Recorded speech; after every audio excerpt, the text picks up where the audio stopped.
You know that sinking feeling, right? It's the coldest night of the year, and the furnace just goes silent. Or it's a brutal summer heat wave and the AC gives up. It's more than just an inconvenience. It's a full-blown, often expensive, and super confusing emergency. But you know what? It doesn't have to be that way. In this explainer, we're going to give you the tools to turn that panic into a clear, confident plan. I mean, we've all been there, or at least we've all dreaded this exact moment. The heart of your home's comfort system just quits. And this quote just nails the urgency, doesn't it? This isn't some minor problem you can put off. This is about making your home livable again and doing it fast. So, why do these systems fail in the first place? Well, a huge part of it is actually where you live. To really get a handle on this, let's look at a place with a particularly tough environment for HVAC, like the suburbs around Philadelphia. It's kind of the perfect storm of factors that can push a system right to its breaking point. First up, you've got the climate. And it's not just about hot summers and cold winters. It's the punishing 1-2 punch of both. I mean, when the humidity is cranked up to 80%, your AC is just working its tail off just to wring all that moisture out of the air. Then, just a few months later, winter hits, temps drop into the teens, and your furnace is forced to run almost nonstop. That dual stress is just incredibly hard on the equipment, and it can seriously shorten its lifespan. But honestly, the climate is only half the battle. The real knockout blow comes when you pair those weather extremes with the age of the houses. Think about it. A lot of these homes went up in the 1920s and 30s with barely any insulation to speak of. So your HVAC system is fighting this impossible battle, constantly pumping out conditioned air that's just escaping through leaky ducts. It's literally like trying to fill a bucket that's got a hole in the bottom. Your system works twice as hard, it wastes a ton of energy, and you're still not even comfortable. Okay, so the system breaks down. And knowing why it was so stressed doesn't really help you when your house feels like a freezer. Now you're stuck with this sudden emergency and a mountain of confusing information online. So, where to even start? You jump on Google and boom, you're hit with this wall of technical terms. Compressor failure. Okay, that sounds bad. Short cycling. What does that even mean? It's like a whole other language, and every single one of these sounds urgent and, let's be honest, really, really expensive. This is that moment of sheer panic every homeowner dreads. Exactly. This is the question, isn't it? You're either sweating or shivering, you're totally stressed out, and you have no idea what the right first move is. It really feels like you're completely at the mercy of the situation.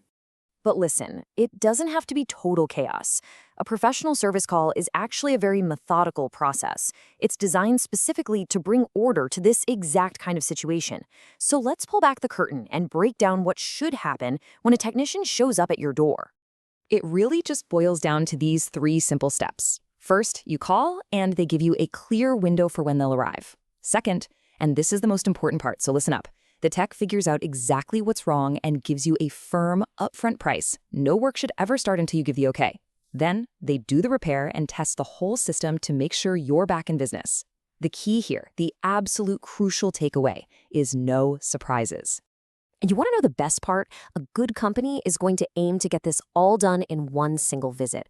Their truck should be like a workshop on wheels, stocked with all the most common parts.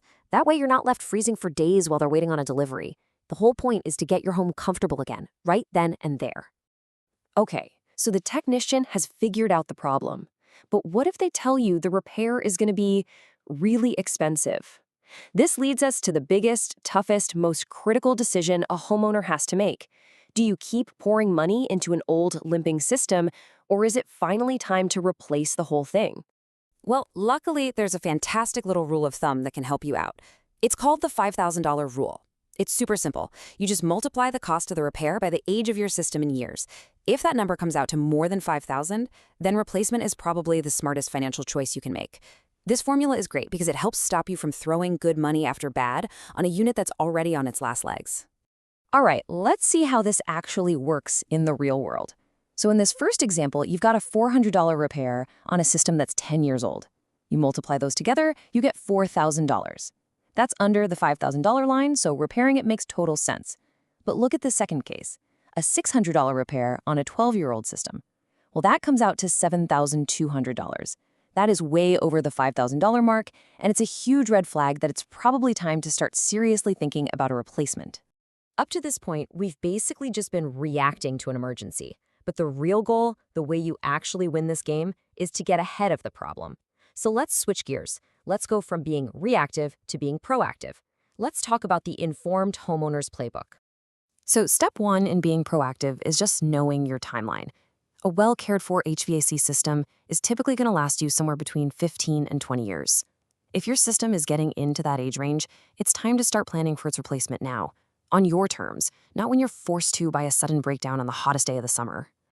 And look, when you do decide it's time to repair or replace, you have to do your homework on the contractor. This is about so much more than just the price. Are they licensed and insured? That's what protects you. Are their techs EPA certified to handle refrigerant safely? That's a big deal for the environment and for your system. And will they pull the required local permits? These are the absolute non-negotiables that make sure the job is done right and, just as importantly, legally. And that brings us right to the single most important thing. I mean it. The most important thing you can do to avoid an HVAC emergency in the first place: regular maintenance. An annual tune-up is such a small investment, but it can save you thousands. A good technician can spot and fix a tiny problem, like a weak part, before it snowballs into a catastrophic failure right in the middle of the night. It is the ultimate proactive move. So I'll leave you with this question. Your HVAC system is easily one of the biggest and most important investments in your entire home. Now that you've got all this knowledge, what's one simple thing you can do, I'm talking this week, to protect that investment and buy yourself a little peace of mind? Whether it's just checking your air filter or digging up the paperwork to find out how old your system is, or maybe even scheduling that tune-up you've been putting off, taking that first proactive step is everything.